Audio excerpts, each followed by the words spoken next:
කෝපයේ ඇනය, නුමියන කැලැල් සහ ජීවිතයේ පාඩම. වචනයකින් කරන තුවාලයක් සහ පිහියකින් කරන තුවාලයක් අතර තියෙන වෙනස ඔබ දන්නවාද? පිහිපාරක් සුව වුණත් වචනකින් ඇති කරන සිදුර කවදාවත් මැකෙන්නේ නැහැ. ඇයි මම එහෙම කියන්නේ? මේ කතාව අවසාන වෙනකම් බලන්න ඔබට ඒක වැටහෙවි. එක්තරා නිස්කලංක ගමක මනරම් නිවසක කුඩා පිරිමි ළමෙක් ජීවත් වුණා. ඔහු දක්ෂයි, කඩිසරයි. නමුත් ඔහුට තිබුණේ පාලනය කරගත නොහැකි දරුණු කෝපයක්. පුංචිම දෙයකටත් ඔහුට කේන්ති ගියා. Tamanගේ සෙල්ලම් බඩුවක් කැඩුණු විට, අම්මා කෑම දෙන්න පොඩ්ඩක් ප්‍රමාද වූ විට, හෝ යාළුවෙක් Tamanට වඩා හොඳින් සෙල්ලම් කරන විට ඔහුට දරාගත නොහැකි කෝපයක් ආවා. ඒ වෙලාවට ඔහු Taman ඉදිරියේ ඉන්නේ කවුද කියලා බැලුවේ නැහැ. අම්මා, තාත්තා, Tamanට පණ වගේ ආදරය කරන යාළුවෝ මේ හැමෝටම ඔහු රළු වචන වලින් සංග්‍රහ කළා. මේ පුතාගේ හැසිරීම ගැන තාත්තා හිටියේ ලොකු කනගාටුවකින්. තාත්තා දැන සිටියා මේ කෝපය දවසක පුතාගේ මුළු ජීවිතේම විනාශ කරන බව. දවසක් තාත්තා පුතාව වත්ත කෙළවරේ තිබුණු අලුත් ලී වැට ළඟට කැඳවාගෙන ගියා. තාත්තගේ අතේ ඇන පිරුණු මල්ලකුයි බරති මිටියකුයි තිබුණා. පුතේ, මීට පස්සේ ඔයාට කේන්ති යන හැම වතාවකම මේ වැටට ඇවිත් එක ඇනයක් දහන්න. තාත්තා ඊටමත් සංසුන්ව කිව්වා. පළමු දවසේම පුතාට ඇන 30-40ක් වැටට ගහන්න සිද්ධ වුණා. හැම ඇනයක්ම වැටට වදිනකොට ලී කොටේ පෑරෙන හඬ පුතාට ඇහුණා. ඔහු මුළු වේගයෙන්ම තරහෙන් මිටියෙන් ඇන ගැහුවා. දවස් ගෙවෙද්දී ඇන මිටිය අරගෙන වත්ත කෙළවරට දුවන් එක පුතාට වෙහෙසක් වුණා.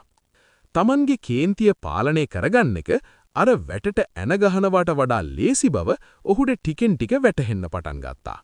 ඔහු තේරුම් ගත්තා කේන්තිය කියන්නේ Tamanවම වෙහෙසටපත් කරන දෙයක් බව.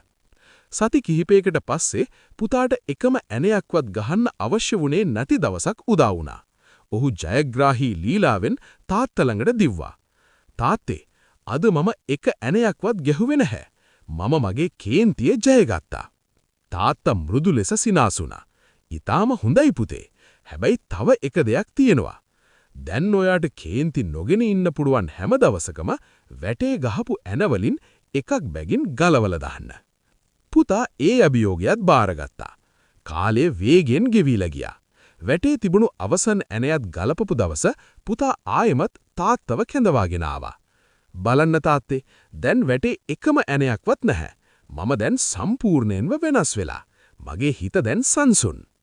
තාත්තා පුතාගේ අතින් අල්ලගෙන වැට ළඟට ගියා. ඒ අලුත් වැට දැන් පරණ වී සිදුරු වලින් පිරීලා තිබුණා. පුතේ, ඔයා එන ටික ගැලවුවා තමයි. ඒත් බලන්න අර වැට දිහා. ඒකේ කොච්චර සිදුරු ඇදලා තියෙනවද?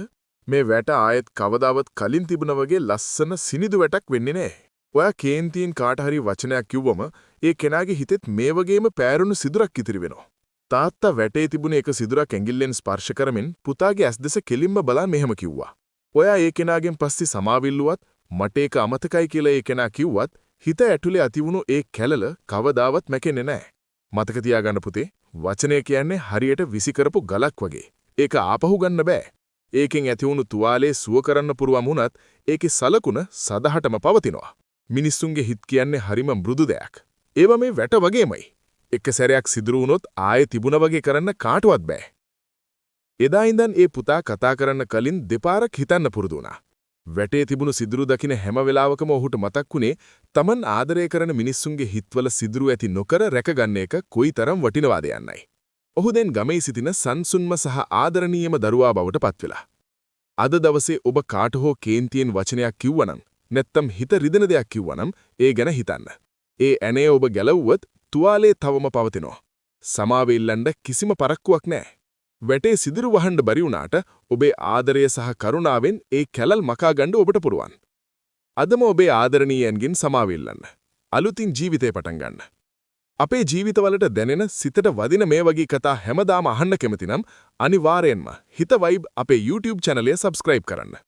ඔබේ හිතටත් මෙවැනි කතා වටිනවා කියලා හිතනවා නම් අපිත් එක්ක දිගටම එකතු වෙලා ඉන්න.